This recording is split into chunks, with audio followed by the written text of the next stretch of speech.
The meeting was almost over. Then you brought it up, the thing they did. And they said sorry. But something in you didn't buy it. You couldn't say why. Here's why. Right before the word sorry, there was a pause. 1 second. And your brain already heard what was inside it. A quiet decision about how little it would take to make you stop talking. You didn't imagine that feeling. You heard it. You might think this only matters if your manager is openly manipulative. It's the opposite. The smoother and more likable the apology, the more this applies. And here's the reframe. This is the part of workplace psychology no one explains in onboarding. Except it isn't really psychology, it's auditory processing. How your brain hears timing and hesitation.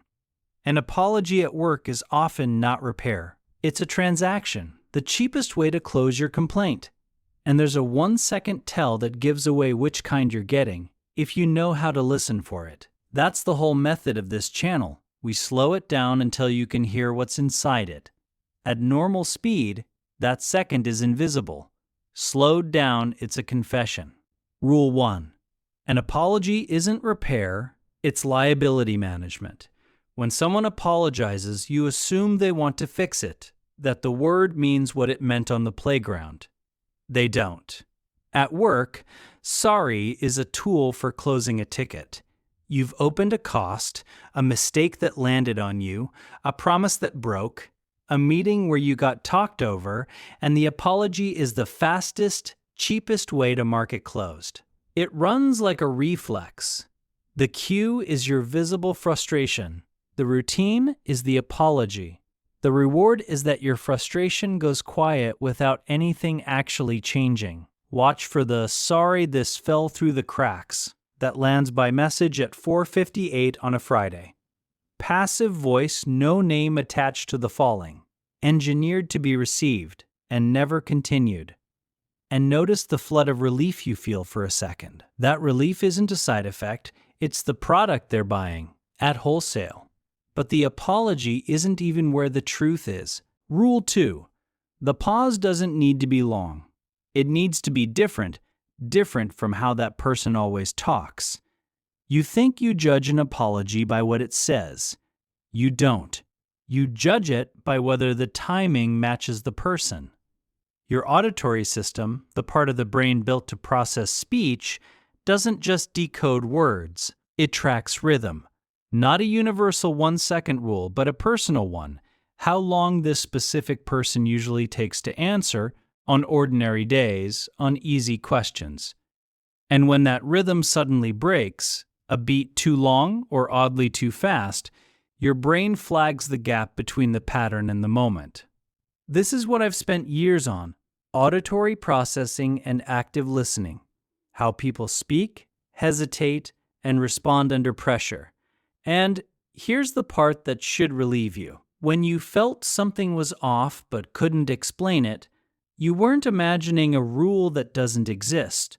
Your ears caught a real deviation, a rhythm breaking from itself, a full second before your conscious mind found the words for it. The discomfort wasn't a mood. It was a mismatch, and it runs both ways. In that same second, their timing is telling on them too, not because pausing means lying, but because pausing, unlike themselves, means something shifted. So slow it down, say your piece, then stop, and listen for whether the gap sounds like them. A real repair sounds like the person you know. A strategic one sounds like someone buying time. Now listen to the words that come after. Rule 3. I'm sorry you feel that way is not an apology. It's a transfer of blame with sorry bolted on the front. At least they acknowledged it, you tell yourself. They didn't. Read the sentence again, slowly. I'm sorry you feel that way. The subject of the regret isn't their action, it's your feeling. In one sentence, the problem moves from their desk to your nervous system, and a reaction is yours to own. The cue is you naming a real harm. The routine is the sorry you feel construction. The reward is that the conversation is now about your sensitivity instead of their behavior, a topic they can win. And the original one wasn't. You came in with a grievance and you're leaving with a temperament problem. And listen for its cousins. Sorry if anyone was offended. Sorry there was a miscommunication. Everyone performs the same trick, where the apology arrives and no human being is ever the one who did the thing. And here's the part that costs you the most. Rule 4. An apology with no change isn't an apology. It's a reset button. They said sorry, so it's handled. You can both move on. Nothing is. An apology's only real evidence is the second occurrence. Words cost nothing. The only proof of repair is whether the behavior comes back. And here's the trap. An apology, accepted, quietly resets the counter. The pattern that was building a case, this keeps happening, gets wiped to zero the moment you say it's okay. Now the next time is the first time again. You're never allowed to accumulate a pattern because each sorry erases the ledger before it fills. The tell isn't in the moment, it's on the calendar. Open last quarter. The same missed handoff. The same sorry slammed right now. The same warm reset.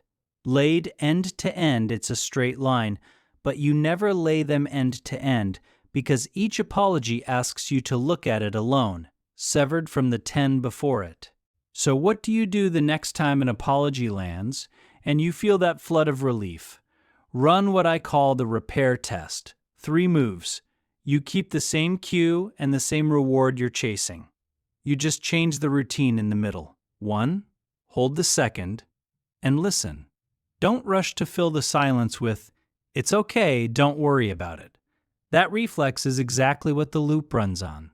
Let 1 full second sit, and hear what fills it. A real repair fills your silence with a fix. A strategic one fills it with a subject change. 2. Grade the sentence, not the word. Ask silently, is this apology about their action or your feelings? Is there a but doing the real talking? If it's about you, you were managed, not apologized to. 3. Defer the verdict to the behavior. Say the one line that keeps the counter running without a fight. Thanks for saying that. Let's see how the next one goes. Warm, unarguable, and it quietly refuses the reset. Picture it now, because there's always a next one. Someone says your name, then, I'm sorry.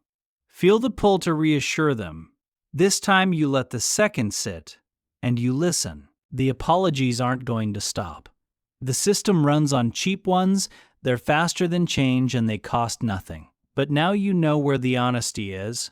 It was never in the word sorry, it's in the 1 second before it, and in the weeks after it. You know how to slow it down now, so slow it down and listen to what's inside. Your brain was always keeping score. Start trusting what it hears.